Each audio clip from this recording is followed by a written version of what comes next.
Hello everyone, welcome back on my channel Nutan online study.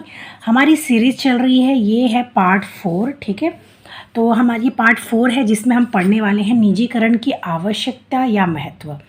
इसके पहले हमने already पढ़ लिया था जिसमें कॉजेज़ ऑफ प्राइवेटाइजेशन हमने पढ़ा था। यहाँ पे आप देखिए हमने ये सभी पॉइंट कवर कर लिया है। हमने इंट्रोडक्शन देख लिया है, टाइप ऑफ प्राइवेटाइजेशन देख लिया है और डेफिनेशन ऑफ प्राइवेटाइजेशन देख लिया है। ठीक है, और कॉजेज़ ऑफ प्राइवेटाइजेशन भी हमने देख लिया है। आज हम अपनी इस वीडियो में पढ़ने वाले हैं need and importance of privatisation. ठीक है, तो चलिए पहले देख लेते हैं। कितने सारे पॉइंट्स आप देख सकते हैं। ये सभी नोट्स अगर आपको चाहिए तो आप मुझे कमेंट सेक्शन में कमेंट ज़रूर करें, आपको उसका PDF भी मिल जाएगा। यहाँ पर आप देख सकते हैं सारे जो नोट्स हैं। ठीक है, सारे जो नोट्स हैं आपको चाहिए तो आप, और ये तो आप लिंक ज़रूर चेक कीजिए, आपको वहाँ पर भी मिल जाएगा। चलिए तो अब देख लेते हैं निजीकरण की आवश्यकता या महत्व।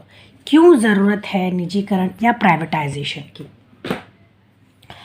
सबसे फर्स्ट है to become a powerful economy.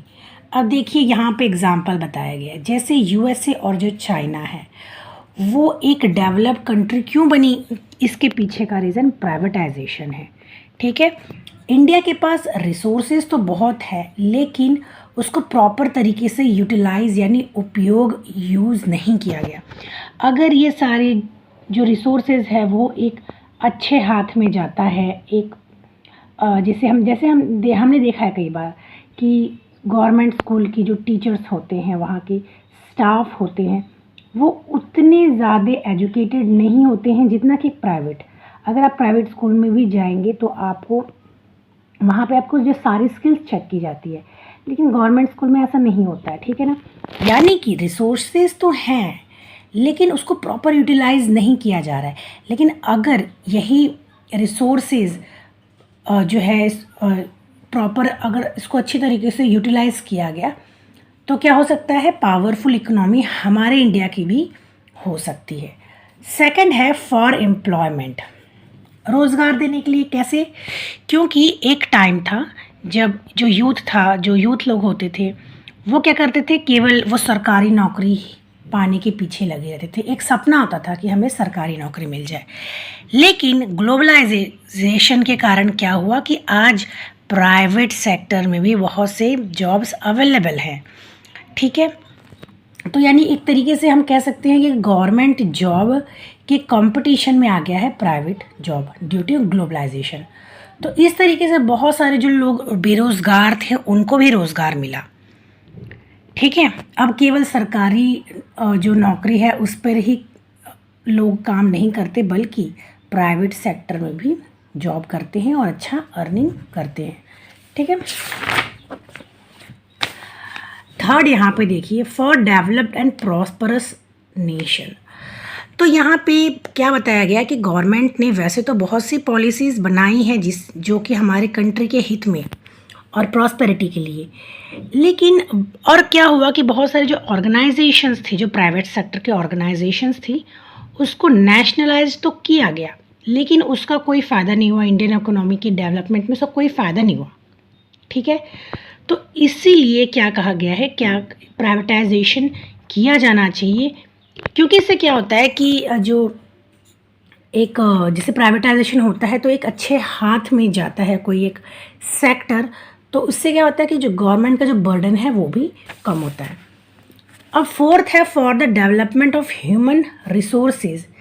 देखिए यहाँ पे एग्जाम्पल के तौर पे कम्युनिस्ट चाइना का क्या बताया गया है कि उसने क्या किया है कि वो पॉपुलर क्यों हुआ, क्योंकि उसने अपना मैन पावर का अच्छी तरीके से यूज़ किया है। ठीक है, इंडिया की जो जनसंख्या है, पॉपुलेशन है, वो चाइना के बराबर ही है, कंपेयर में ही है, लेकिन फिर भी आज भी इंडिया क्या है, डेवलपिंग कंट्री है, अभी तक डेवलप नहीं हुआ है।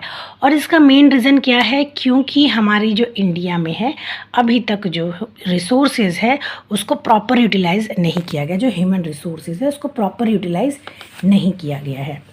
फिफ्थ है इम्प्रूवमेंट इन लिविंग स्टैंडर्ड। तो क्या होता है कि अगर प्राइवेटाइजेशन भी कर दिया जाता है तो उसके कारण क्या होता है, जैसे कि प्राइवेटाइजेशन से क्या होता है कि जैसे कि यहाँ पे देखिए जो डेवलपिंग कंट्रीज़ होती है जो डेवलपिंग कंट्रीज़ होती है उनकी जो स्टैंडर्ड ऑफ लिविंग होती है वो भी लो होता है, ठीक है।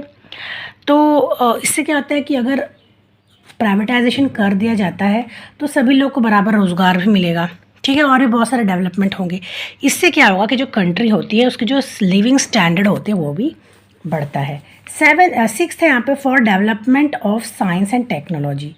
तो अब जो साइंस और टेक्नोलॉजी के बगैर कोई भी नेशन जो है वो आगे बढ़ नहीं सकता, डेवलप नहीं कर सकता, ठीक है। और जो साइंस और टेक्नोलॉजी है इसको प्रॉपर यूटिलाइज करने के लिए प्राइवेटाइजेशन किया जाना ज़रूरी है। टू कंट्रोल करप्शन, जैसे कि हमने पहले ही पढ़ा कि क्या होता है गवर्नमेंट स्कूल में क्या होता है, जो टीचर्स होते हैं उनकी जो है एबिलिटी नहीं देखी जाती, क्वालिटीज़ नहीं देखी जाती है। कई बार हमने क्या देखा है कि जो इनएलिजिबल, जो उसके योग्य भी ना हो, ऐसे लोग अगर टीचर के पद पे रहते हैं तो उससे क्या होता है कि बच्चों का भी फ्यूचर जो होता है डार्क हो जाता है।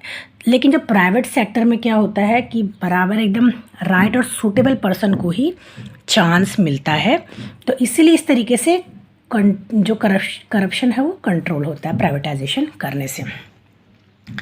रिफॉर्म्स इन इंफ्रास्ट्रक्चर, तो जो पुअर एजुकेशन सिस्टम या ब्रोकन रोड या तो इलेक्ट्रिसिटी की कमी और रिसोर्सेज की कमी के कारण क्या होता है हमारा जो नेशन है वो डेवलप नहीं कर पाता। ज़रूरत है किसके लिए, प्रॉपर इंफ्रास्ट्रक्चर की, और प्राइवेटाइजेशन इसमें काफ़ी अच्छा महत्वपूर्ण जो है रोल प्ले कर सकता है। लास्ट है हमारा रिफॉर्म्स इन एसेंशियल सर्विस, जैसे कि जो एजुकेशन हो गया या जो हेल्थ सेंटर हो गया वो बहुत ज़्यादा एक नीड है, ठीक है, एक एसेंशियल नीड्स होती है, ठीक है, एजुकेशन भी एसेंशियल नीड्स में आते हैं। तो जो गवर्नमेंट है उसको ये सारी फैसिलिटीज़ प्रोवाइड करनी ही पड़ती है। तो गवर्नमेंट ने वैसे तो अपनी तरफ से बहुत ज़्यादा कोशिश की है इस दिशा में, इस डायरेक्शन में, लेकिन फिर भी बेटर सर्विस देने के लिए प्राइवेटाइजेशन की बहुत ज़्यादा ज़रूरत है। ओवरऑल लोग देखिए, ठीक है। अगर आपको ये वीडियो पसंद आई हो तो आपको क्या करना है, आपको केवल कमेंट सेक्शन में कमेंट करना है। आज हमने पढ़ा था needs and importance of privatisation. In next video we will see effects of privatization on education. We will meet in next video. Till then, bye bye and take care.